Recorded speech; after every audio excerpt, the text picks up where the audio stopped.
Okey bang, ni saya nak explainkan sikit perbezaan gold bar dan barang kemas. Okey, ramai yang tanya kan apa beza dia gold bar dengan barang kemas. Perbezaan dia tak banyak, saya ada buat nota lebih kurang 1, 2, 3, 4, 5, 6, 7, 8. Lebih kurang 8 lah. Okey, yang pertama abang nak kena tahu, spread gold bar adalah rendah. Maksudnya kalau abang beli dengan kami ataupun dengan Public Gold, spread dia maksimum dia boleh pergi kepada 10% saja. Tapi kalau abang beli kepada barang kemas, maksudnya barang kemas yang kita pakai lah, maksudnya yang isteri pakai, yang mak pakai, yang adik-beradik perempuan pakai, spread barang kemas adalah lebih kurang 20 hingga 30%. Erti kata lain, kalau abang jual barang kemas RM100, dia akan tolak 30%. Bermaksud dia akan tolak RM30 lah. Kalau abang beli gold bar, contohlah abang dah beli, abang dah simpan setahun. Bila nak jual, dia hanya tolak maksimum 10% sahaja bergantung pada produk. Untuk produk punya spread tu nanti saya akan explain nanti. Okey, yang kedua beza dia adalah beli gold bar tak ada GST, tak ada kos upah. Tapi beli barang kemas ada kos upah dan ada kos GST. Abang perasan tak kalau pergi kedai emas, bila kita beli barang kemas dia ada cakap, okey encik, harga hari ni RM200 tapi kos upah dia RM300, RM400 macam tu. Okey, tu yang kedua. Yang ketiga pembelian gold bar adalah 24 jam. Maksudnya tengah malam pun kalau abang nak beli boleh submit order, buat payment, esok ambil pun tak ada masalah. Tapi untuk barang kemas, abang kena walk in pergi kepada kedai lah. Okey, yang ketiga harga jualan balik yang tinggi. Macam gold bar macam saya cakap tadi, bila kita jual harga dia tinggi. Sebab apa? Gold bar nilai mutu dia tinggi daripada barang kemas. Okey, kalau untuk barang kemas dia jualan balik dia rendah lah sebab dia akan kira sebagai use. Maksudnya barang second hand. Tapi gold bar dia tak ada second hand, dia tetap baru.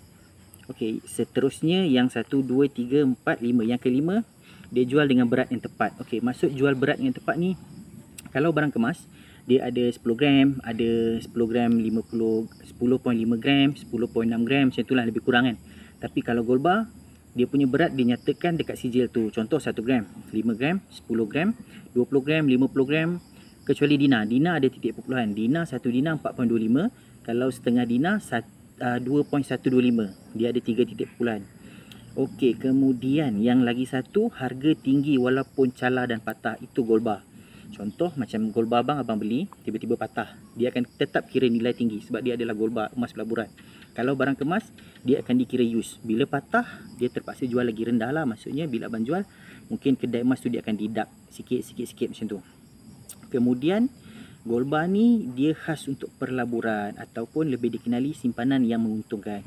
Kalau emas, barang kemas, dia untung tapi dia tak maksimumkan potensi untuk kita invest. Okey, seterusnya gold bar ni untuk tujuan pelaburan atau simpanan lah. Maksudnya abang beli gold bar ni, nilai dia macam ni nak cakap okey, nilai dia bila kita beli, kita simpan letak setahun.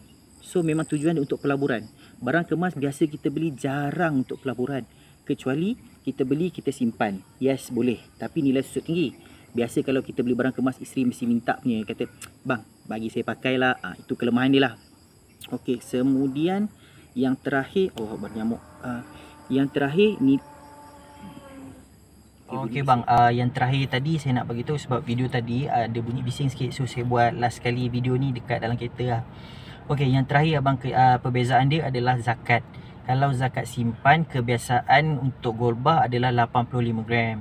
Sekiranya abang simpan cukup 85 gram, cukup haul dia, cukup selama setahun, abang kena bayar zakat. Okey, untuk zakat abang boleh rujuk pusat zakat atau nanti saya akan buat video. Yang untuk emas, barang kemas adalah 800 gram. Tapi tak semua dikira berdasarkan 800 gram. Setiap negeri ada dia punya nisbah tertentu. So abang kena rujuk juga pusat zakat. Okey, itu setakat yang saya boleh cerita tentang perbezaan. Tapi yang abang nak kena tahu, perbezaan yang paling ketara, kebiasaan barang kemas adalah 916. Kalau untuk gold bar adalah 999. Okey bang, setakat ni sahaja penerangan saya tentang perbezaan gold bar dan barang kemas.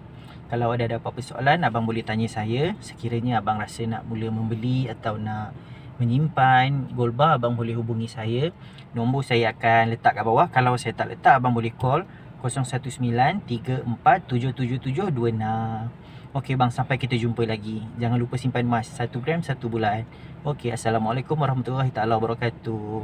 Terima kasih.